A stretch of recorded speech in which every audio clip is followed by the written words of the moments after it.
जैविक खेती में मध्य प्रदेश देश भर में अव्वल है। सिर्फ 1 साल में खेती के रकबे में बड़ी बढ़ोतरी हुई है। आखिर कैसे हुआ है ये सब और किसानों के लिए ये कितना फायदेमंद है, इस रिपोर्ट में देखिए।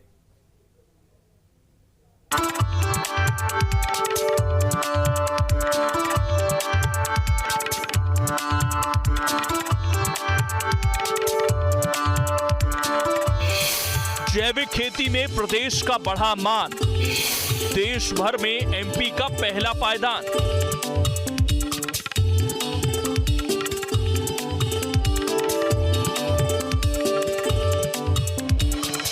जिस खेती से अब तक किसान परहेज करते थे, अब उसके वो दीवाने हो चुके हैं। जैविक खेती में ऐसी लगन दिखाई कि कुछ ही सालों में प्रदेश पहले पायदान पर पहुंच गया। दूर दूर तक मध्य प्रदेश के मुकाबले कोई राज्य नहीं। आपको जानकर ताज्जुब होगा कि 1 साल पहले 9 लाख हेक्टेयर रकबा था, जो अब बढ़कर 12 लाख हेक्टेयर हो गया है और अब 17 लाख हेक्टेयर में जैविक खेती हो रही है। 7 लाख से ज्यादा किसान जैविक खेती से जुड़े हैं। ये आंकड़े देश के कई दूसरे राज्यों से ज्यादा हैं।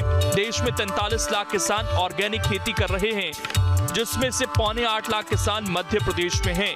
जैविक कृषि उत्पादकों के एक्सपोर्ट में एमपी नंबर 1 है।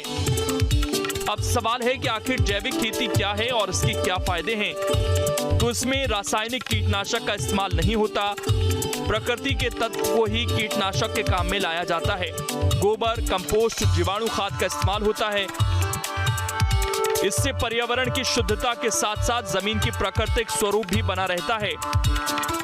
इससे किसानों की लागत कम तो आती ही है, जमीन की उर्वरक क्षमता भी बढ़ती है। खास बात यह है कि इसे बेहद शुद्ध माना जाता है। देश और दुनिया में जैविक फसलों की डिमांड बढ़ रही है। ऐसे में अगर इसे बढ़ावा मिला तो किसानों को ज्यादा फायदा होगा, साथ ही प्रदेश का मान भी बढ़ेगा। जैविक खेती एक सस्ती खेती है, टिकाऊ खेती है, साथ ही साथ जो है पर्यावरण हितैषी है, जहर मुक्त खेती है और ये जो है कम लागत होने के कारण जो है किसान इसकी ओर काफ़ी आकर्षित हुए हैं। इसका मानव शरीर पर, मृदा पर, हमारे पर्यावरण पर बहुत बड़ा जो है अच्छा प्रभाव पड़ेगा और हमारे पशुओं पर इसका अच्छा स्वास्थ्य के ऊपर अच्छा प्रभाव, लाभदायक प्रभाव पड़ेगा। साथ ही साथ इससे जो है इसकी डिमांड भी बढ़ेगी, तेज़ी से बढ़ रही है। निश्चित रूप से किसान इसकी ओर अग्रसर हो रहे हैं, क्योंकि कई किसान हमारे प्रदेश में और हमारे ज़िले में बहुत से जैविक प्रमाणीकरण करा करके उचित दाम पर जो है अपनी फसलों को बेच रहे हैं। उससे भी उनको अतिरिक्त फ़ायदा हो रहा है, तो ये एक लाभकारी सिद्ध हो रहा है। सवाल यह है कि आखिर ये सब कैसे हुआ। तो दरअसल सरकार इसे खूब बढ़ावा दे रही है। खुद शिवराज जैविक खेती कर रहे हैं। जब सूबे के सीएम ही इसे बढ़ावा दे रहे हैं तो किसानों का हौसला बढ़ने से कौन रोक सकता है। सीएम ने नर्मदा के किनारे जैविक खेती करने का ऐलान किया है। इसकी प्लानिंग चल रही है और जल्द ही नर्मदा की तलहटियों में जैविक फसलें लहलहाएंगी।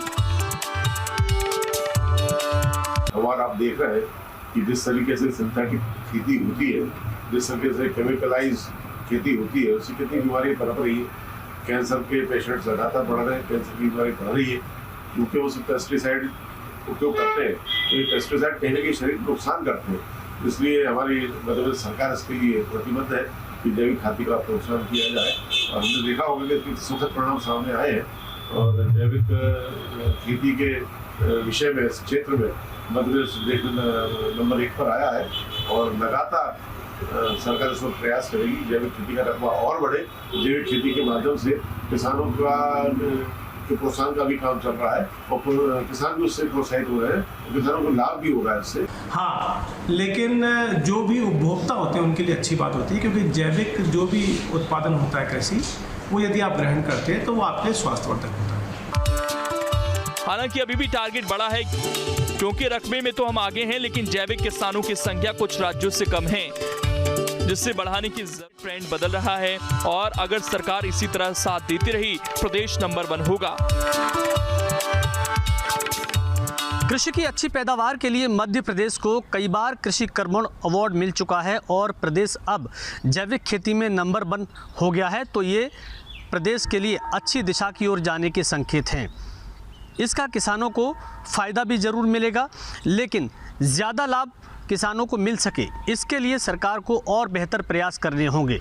यानी जैविक खेती करने वालों की संख्या अभी प्रदेश में बहुत कम है। ऐसे में ज़्यादा से ज़्यादा लोग इससे जुड़ें, उसके लिए ग्रामीण और पंचायत स्तर पर ट्रेनिंग देनी होगी और किसानों को इसके फ़ायदे बताने होंगे। Vinod Sharma, news state.